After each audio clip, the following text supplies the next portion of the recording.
بسم اللہ الرحمن الرحیم۔ السلام علیکم دوستو، مسلمانوں نے مشرکین کو بری طرح پچھاڑ دیا تھا، لیکن ایک غلطی نے لڑائی کا رخ بدل ڈالا اور مسلمان جو مشرکین پر غالب آ چکے تھے انہیں مغلوب ہونا پڑا۔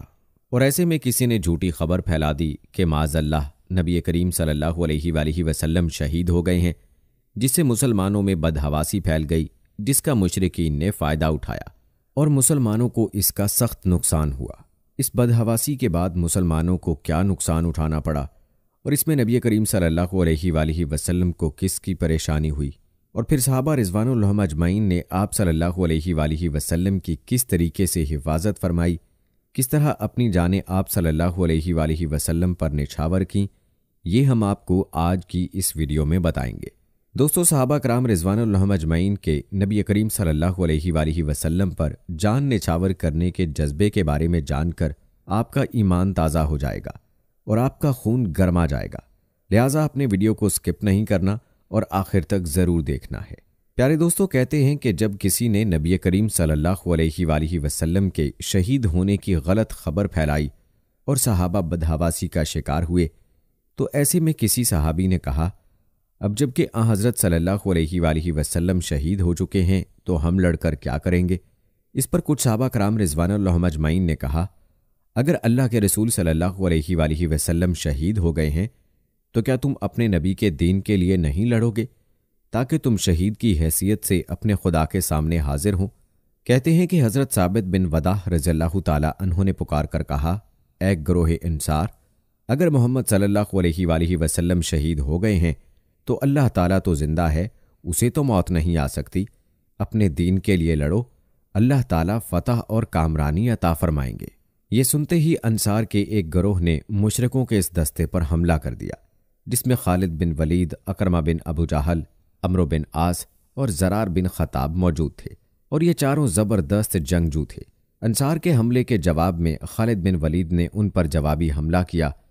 دوستو، کہتے ہیں کہ اس جوابی حملے میں ابن وداح رضی اللہ تعالی عنہ اور ان کے ساتھی شہید ہو گئے۔ روایات میں آتا ہے کہ بدحواسی کے عالم میں کچھ لوگ مدینہ کی طرف پلٹ پڑے تھے۔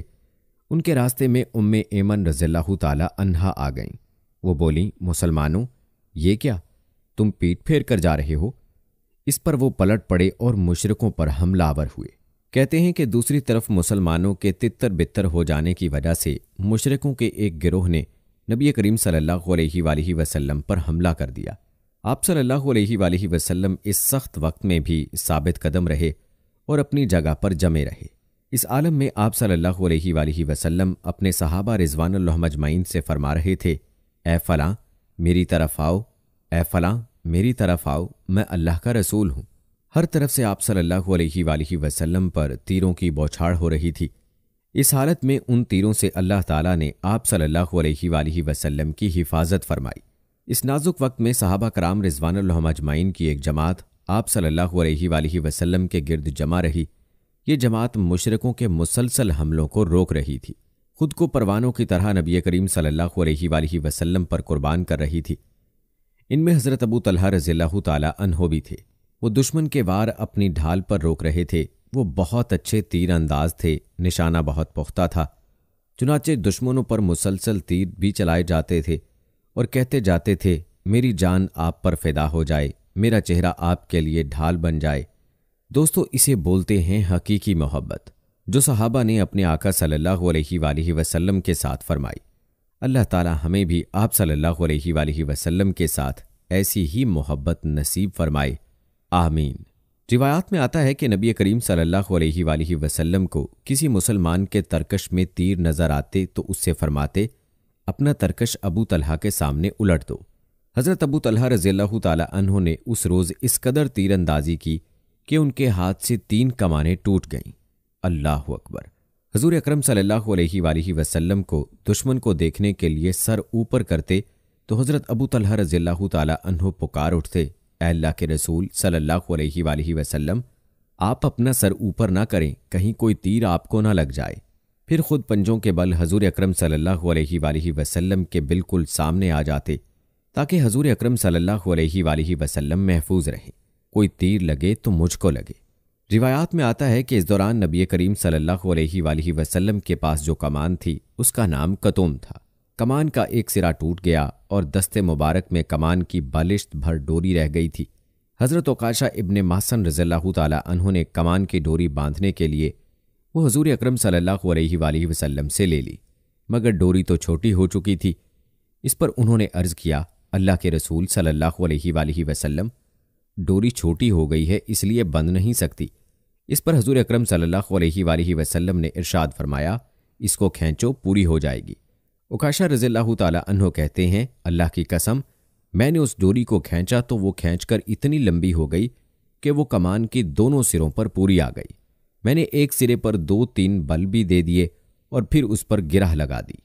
دوستو، یاد رہے کہ اس وقت آپ صلی اللہ علیہ وآلہ وسلم کے آس پاس جو صحابہ کرام رضوان اللہ اجمعین موجود تھے، انہوں نے دشمنوں سے زبردست جنگ کی۔ ان میں حضرت سعد بن ابی وقاص رضی اللہ تعالی عنہ بھی تھے۔ یہ بھی زبردست تیر انداز تھے۔ یہ کہتے ہیں کہ نبی اکرم صلی اللہ علیہ وآلہ وسلم تیر اٹھا اٹھا کر مجھے دے رہے تھے اور فرماتے جاتے تھے، اے سعد، تیر اندازی کرتے جاؤ، تم پر میرے ماں باپ قربان ہوں۔ وہ فرماتے ہیں، حضور اکرم صلی اللہ علیہ وآلہ وسلم کے ہاتھ سے مجھے ایک تیر ایسا بھی ملا جس کے سرے پر پھل یعنی تیز دھار نوک والا حصہ نہیں تھا۔ آپ صلی اللہ علیہ وآلہ وسلم نے بھی دیکھ لیا کہ تیر کا پھل نہیں ہے۔ آپ صلی اللہ علیہ وآلہ وسلم نے ارشاد فرمایا، یہی تیر چلاؤ۔ اس پر حضرت سعد رضی اللہ تعالی عنہ نے دعا کرتے ہوئے کہا، اے اللہ، یہ تیرا تیر ہے تو اس کو دشمن کے سینے میں پیوست کر دے۔ ساتھ ہی حضرت صلی اللہ علیہ وآلہ وسلم فرما رہے تھے، اے اللہ، سعد کی دعا قبول فرما، اے اللہ، اس کی تیر اندازی کو درست فرما۔ دوستو، کہتے ہیں کہ حضرت سعد بن ابی وقاص رضی اللہ تعالی عنہ کا ترکش خالی ہو گیا، تیر ختم ہو گئے۔ تب نبی کریم صلی اللہ علیہ وآلہ وسلم نے اپنا ترکش ان کے سامنے الٹ دیا۔ حضرت سعد رضی اللہ تعالی عنہ پھر تیر چلانے لگے۔ کہا جاتا ہے حضرت سعد بن ابی وقاص رضی اللہ تعالی عنہ مستجاب الدعوات تھے، یعنی ان کی دعا قبول ہوتی تھی۔ ایک بار حضرت سعد بن ابی وقاص رضی اللہ تعالی عنہ سے کسی نے پوچھا، آپ کی دعائیں کیوں فوراً قبول ہوتی ہیں؟ انہوں نے جواب دیا، میں زندگی بھر کوئی لقمہ یہ جانے بغیر منہ تک نہیں لے گیا کہ یہ کہاں سے آیا ہے، مطلب یہ کہ ہمیشہ حلال کھایا ہے۔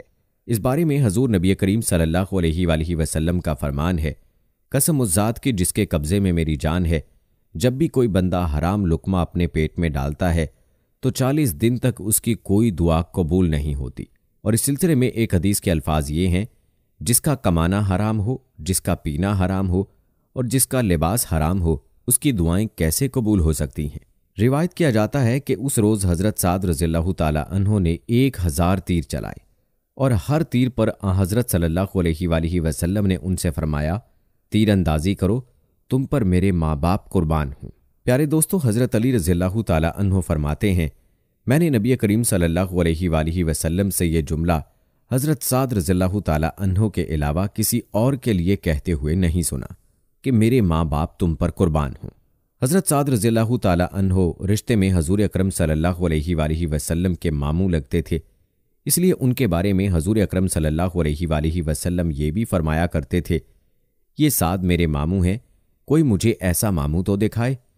اس روز حضرت سعد رضی اللہ تعالی عنہ کے علاوہ حضرت سہیل بن حنیف رضی اللہ تعالی عنہ نے بھی تیر چلائے، جو کہ اس نازک وقت میں حضور اکرم صلی اللہ علیہ وآلہ وسلم کے قریب رہنے والوں میں شامل تھے۔ دوستو، روایات میں آتا ہے کہ حضرت زید بن عاصم رضی اللہ تعالی عنہ کی بیوی حضرت عمارہ رضی اللہ تعالی عنہا اس روز مجاہدوں کو پانی پلا رہی تھیں۔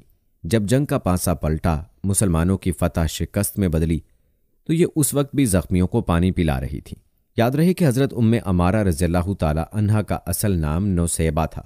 انہوں نے مسلمانوں کو بھاگتے دیکھا اور مشرکوں کو نبی کریم صلی اللہ علیہ وآلہ وسلم کے گرد جمع ہوتے دیکھا تو بے چین ہو گئیں۔ جلدی سے آپ صلی اللہ علیہ وآلہ وسلم کے قریب پہنچی اور تلوار کے ذریعے دشمنوں سے لڑنے لگیں۔ تلوار چلاتے چلاتے جب زخمی ہو گئیں تو تیر کمان سنبھال لیا اور مشرکوں پر تیر چلانے لگیں۔ ایسے میں انہوں نے ابن قیمیہ مشرک کو آتے دیکھا۔ وہ یہ کہتا ہوا چلا آ رہا تھا، مجھے بتاؤ محمد کہاں ہے؟ اگر آج وہ بچا تو سمجھو میں نہیں بچا۔ یہ کہنے کا اس کا مقصد یہ تھا کہ آج یا وہ رہیں گے یا میں رہوں گا۔ جب وہ قریب آیا تو حضرت عمارہ رضی اللہ تعالی عنہا اور مصعب بن عمیر رضی اللہ تعالی عنہ نے اس کا راستہ روکا، اس وقت اس نے حضرت عمارہ رضی اللہ تعالی عنہا پر حملہ کیا، ان کے کندھوں پر زخم آیا۔ حضرت عمارہ رضی اللہ تعالی عنہا نے بھی اس پر تلوار کے کئی وار کیے، مگر وہ زرہیں پہنے ہوئے تھا، ان کے وار سے محفوظ رہا۔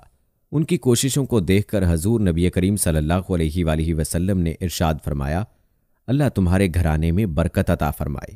اس پر حضرت عمارہ رضی اللہ تعالی عنہا نے عرض کیا، اللہ کے رسول صلی اللہ علیہ وآلہ وسلم، ہمارے لیے دعا فرمائیے کہ ہم جنت میں آپ کے ساتھ ہوں۔ آپ صلی اللہ علیہ وآلہ وسلم نے فرمایا، اے اللہ، انہیں جنت میں میرا رفیق اور ساتھی بنا۔ اس وقت حضرت عمارہ رضی اللہ تعالی عنہا نے کہا، اب مجھے اس کی پرواہ نہیں کہ دنیا میں مجھ پر کیا گزرتی ہے۔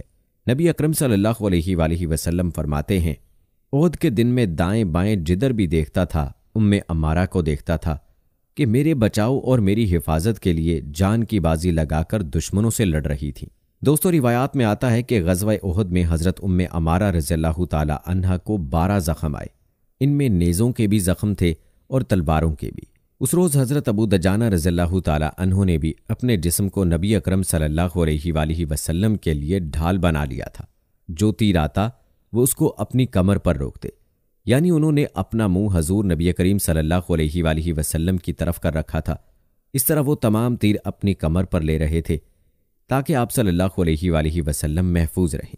اس طرح ان کی کمر میں بہت سے تیر پیوست ہو گئے۔ اللہ اکبر!